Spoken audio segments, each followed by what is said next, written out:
Єдиний шанс для Росії. Now is the time for meaningful talks. That was the message from Ukrainian President Volodymyr Zelensky to Moscow on Saturday as he called on Russia to stop its invasion. This is the only chance for Russia to reduce harm from its mistakes, he said, adding that it would otherwise take Russia several generations to recover from the war. Since President Vladimir Putin launched the assault on February the 24th, Russian forces have taken heavy losses and their advance has largely stalled.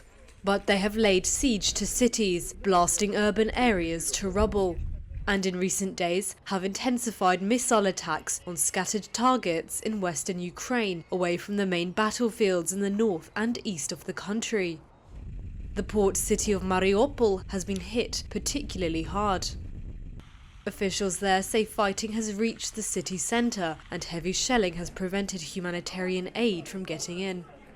In cars with smashed windows held together by tape, these evacuees managed to escape the besieged city, arriving in Zaporizhia.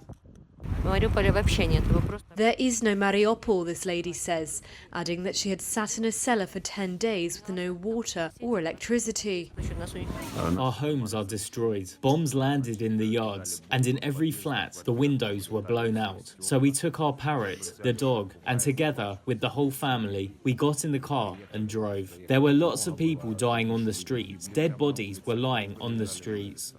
Efforts to evacuate civilians were also underway in the eastern region of Luhansk, its governor said on Saturday. A regime of silence has been agreed for March the 19th, Serhiy Gaidai said in a message on Telegram, adding that a humanitarian corridor had been opened. Luhansk lies in Ukraine's coal-rich Donbass region that has been partly controlled by Russia-backed separatists since 2014. Russia's defense ministry said on Saturday it had used hypersonic missiles to destroy a large weapons depot in Ukraine's western Ivano-Frankivsk region. Missiles had also destroyed Ukrainian military and reconnaissance centers near the port of Odessa, the Interfax news agency quoted the ministry as saying. Reuters was not able to independently verify the reports. Moscow calls its actions in Ukraine a special operation to demilitarize and denazify its southern neighbor.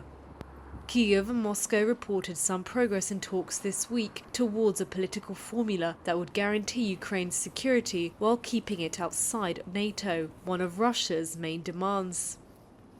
Though each side has accused the other of dragging out the talks.